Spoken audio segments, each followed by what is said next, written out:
Welcome back to my channel. Before we begin, if you haven't already, please subscribe, hit that wonderful notification bell, and I look forward to reading your comment. Yeah, I only ever get one at a time. Alright, today we are talking about something I am very excited for. As you can see here, this wonderful artwork is of the Coneheads.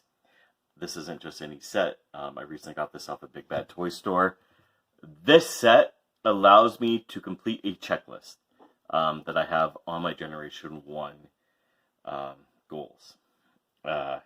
Bumper is still my ultimate goal, but now I have all the original Seekers. Granted, Thundercracker is the only one that's actually from the original era and not a reissue, but this knocks it out. So I now have Thundercracker, Starscream, Skywarp, and these three. And I'm very excited because these are the Generation 1 figures. This is the Platinum Edition. I'm just so excited. I don't know how else I can describe it here. I do apologize. You might see a little bit of a mess in this room as I am reorganizing, but I did want to show this off. Bam! Beautiful. Now, I already have a Dirge. I got him with that Toys R Us commemorative series in the early 2000s. But this is cool too, man. Over here, it does say, to overrun their enemies, the Decepticons create the Seekers, clone jet troopers designed for maximum destruction. I've never heard of them as clones before in the original Generation 1 saga, but hey, whatever. I'm still excited. Vicious Thrust and Ramjet, this completes a set. This completes one of my goals. Like I said, I pretty much bumper left, and then trying to finish the 84 and 85 character list, which, oops, sorry, didn't realize you can see me. But just to show you, they do come in this box. They do come with all their accessories. This is exciting. This is one of the things that has kept me collecting since the early 80s, finishing off these sets. Now, talking about the Seekers and who they are, they appear in the second season of the original cartoon. And unlike the original trio, they're designed to have their nose cones stay on their heads, hence the nickname, the Coneheads. A lot of what the 86 series did is when there was a repaint character introduced, they kept more of their toy model than their animation model. For example, Red Alert, you could see the wheels, versus Sideswipe's animation model, the wheels are gone. Smokescreen looks different from Prowl and Blue Streak. And they did the same thing with the Coneheads. Now, the Coneheads also are retools. We do get new missiles, new wings, but they're essentially the same figure, just in the cartoon, to make them stand out from the original trio. They just wear their nose cones up. And that's it, really. That's all they are. Ramjet, of course, is known for hitting things with himself. Thrust is... I don't really know what Thrust does. And Dirge is kind of similar to Thundercracker, where he uses noise, except instead of loud sonic booms, it's this low frequency that causes terror. So this is cool. This is exciting. Now, in different universes, they've had different origins. For example, in animated, they were Starscream clones, so maybe that's where they got this whole clone aesthetic from for the box. Again, this box is gorgeous. I usually don't keep boxes. I do plan on keeping this one. I'm going to go ahead. I'm going to get opened up, and we're going to show them off. Again, I have their Generation 1 figures. I already have a Dirge. There's not going to be much to talk about, but I do want to show them off because this is something that... This is one of the reasons I collect, is for stuff like this. So I'm going to go ahead. I'm going to hit pause. I'm going to come back, and we're going to take a look at the Coneheads in their jet modes. Okay, so apparently this does give little bios on them as well. I didn't realize that when I opened it up. What it says here is Seeker Squadron. Seeker drones are the front line of any battle. The scrap heap is piled high with the armor of the Seekers courageous enough to draw enemy fire and unlucky enough to get blasted by it. Whereas like Dirge, Thrust, and Ramjet have managed to not only avoid becoming cannon fodder, but distinguish themselves with great feats in battle. Dirge wields his most powerful weapon, Thrust rockets into battle with loud engines and a louder mouth, and Ramjet demolishes enemy targets with head-on collisions. So that's who they are, according to the bios on this box. Let's go ahead and take a look at the figures. All right, we are back. And just to talk real quick, these are part formers, of course, so those of you who know what that means, or those of you who grew up with it, landing gear get lost easy. So if you do get this pack, make sure that you put those in a safe place. Accessories. I have sticker sheets. Don't know if I'm going to use the stickers. I don't really have the hand dexterity to put on the eye stickers anymore. And instructions in Japanese and English. And then, of course, each one comes with their missiles, their wings, their hands, their landing gear. Thrust comes with 2 sets of missiles. Okay. So we're gonna start right with Ramjet here in the middle, and we'll show them all off. Like I said, the Generation 1, there's not a lot to talk about. First thing, right off the bat, I wanted to tell you right now that, well, on him at least, these missiles are non-firing. These have been retooled completely. You don't even have the button. They pull in and out, okay? So as we see here, it is a standard, beautiful little jet. Again, it is very, very nicely done. These do not have die cast. Maybe just their chest pieces, whereas even the Commander issues, Dirge was mostly die cast and plastic, but it is what it is. There's not much to say, really. Like I said, just showing off the plane and how it looks, and we'll go from there. So again, this is Ramjet. It is the nice white and red and black. It looks fantastic. It does have those nice missiles that I'm pretty sure I have on old G.I. Joe vehicles. The cockpit opens up. And that's really it. Now, there is no place to store the hands in vehicle mode. Another piece that does get lost on the Seekers quite easily. Let's go ahead and get him out of the way. And we will bring in Thrust. Thrust is, of course, done in red and black. He does come with an extra set of missiles that are smaller. Let's just take a look at that red and black.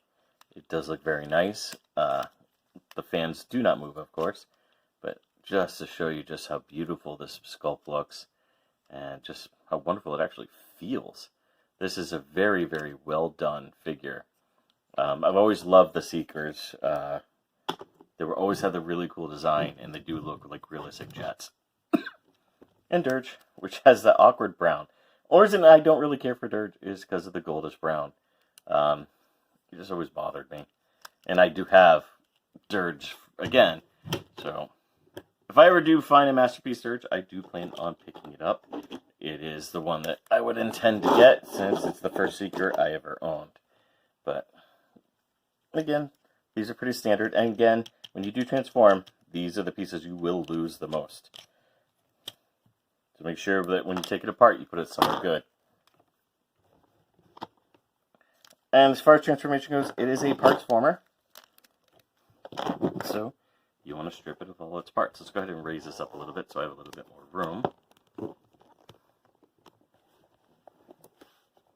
Hopefully that's steady enough.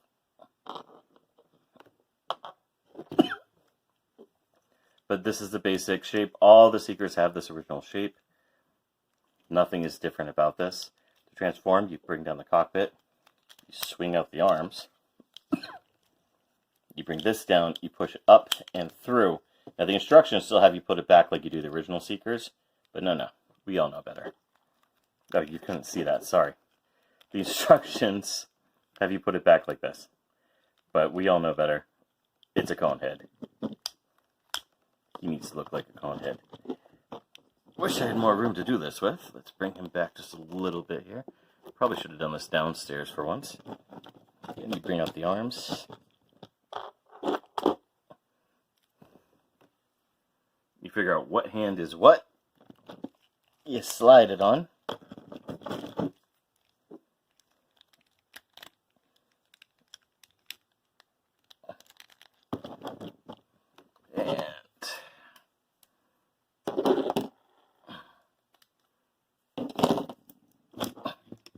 Work with here.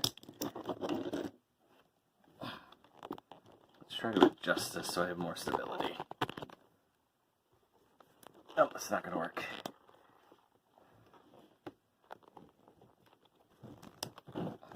Sorry, folks, I know this is a little bit shaky to watch, but it's a downside to not having that much room.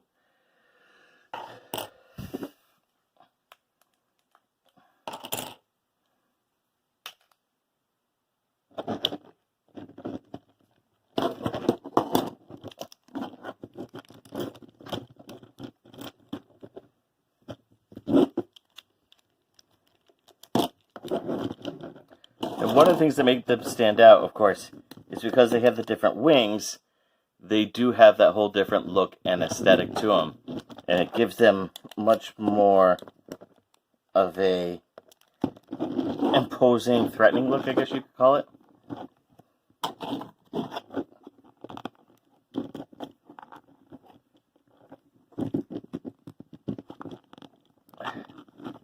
Get in there.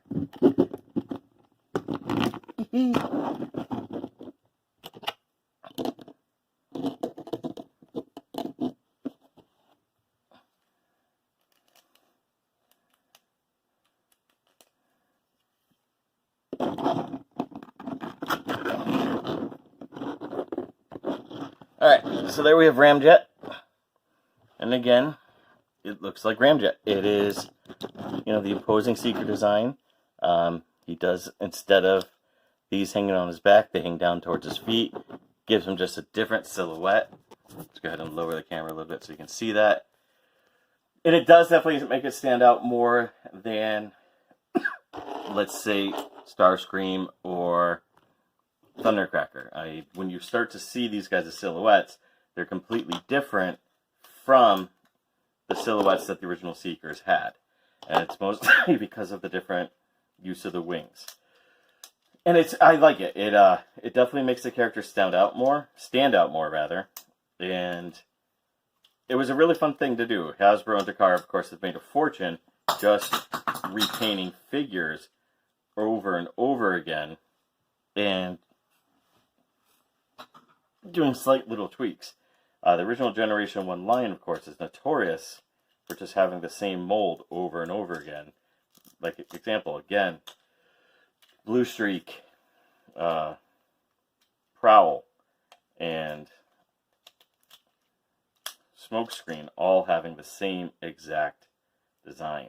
Another example, of course, is even Twincast and Blaster. They're just repaints of each other.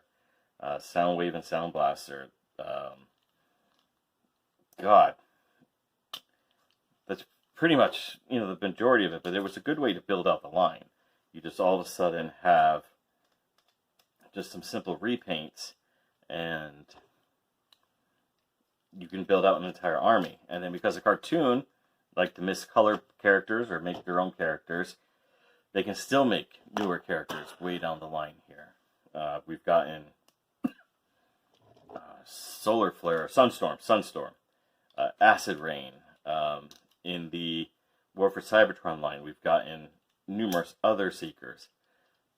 And let's go ahead, I'm going to move him. We're going to bring in Thrust here. And you'll see here that I have the two different missile styles on him, so you can compare and contrast to see which one that you like. Again, the red and black carries over into this mode.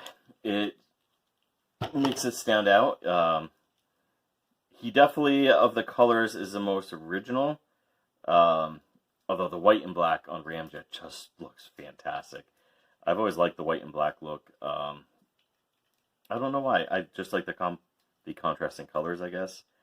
But again, you've seen a Seeker. You know what you're dealing with these figures. They're just so much fun and so goofy. And they're such classic figures that you have to just smile and enjoy them. The fact that these things are still being made, even though they're not the best figures, is amazing. Go back to it. These, again, they're just simple figures, simple transformations, simple coloring, but they look amazing. I can't say it enough, just how wonderful these things are for the time. I was 4 or 5 when the original cartoon came out. I was 4 because it was 1984, and my neighbor had all the Seekers at that time, and then he got these guys as well, and it was just blew my mind that you could take these planes and transform them. Now, I never was a fan of puzzle forming, again, because you can lose the pieces, especially those landing gear, but they are nicely done. It's going to get Dirge in here. Now, one of the things you do want to do with Dirge is you actually flip the wings from the sides that they are in robot modes, and you reverse them. And that's just so you can get the cool Decepticon symbols if you put on the stickers. But again, that's what it is. That's what these figures are. There's really not much to talk about other than the fact of just how well and awesome they look. And again, I'm really excited. These are, considering how old this mold is, and how many times they've used it, and how many times they've redecorated it and recolored it, the fact that it's still this good of shape is amazing. I was playing with my Orthia combiner last night, and Lancer already is falling apart and not sticking together and staying together. And this is completely different. These are 30-something years old, almost 40 years old, and they still look fantastic, and they still feel tight, and they still feel good. And I'm just amazed by how well the quality is, even if they're not the die-cast anymore, even if we're not getting the firing missiles for thrust. It is still a really good value, and you can see that they still look really good for a Generation 1 toy. Yes, there's no real articulation except for the arms go up and down and out. You can pose the wings to give a little bit more of a dynamic look to them. And that's it. They're not exactly,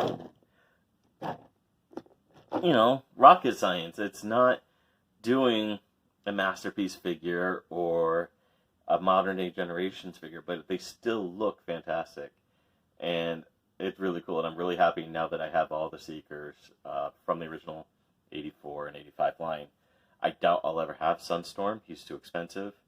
I doubt very much I'll have any of those other repaints or recolors, especially all those e-hobby versions of Starscream. That's just not worth it. But I am glad that I have these. Thank you very much for watching. Again, hit like, comment, subscribe. Tell me what you liked, what you didn't like. Tell me what you think of these figures and whether or not you had them as a kid. What's your thoughts on them? Did you like the Coneheads? Please let me know. Again, thank you very much for watching.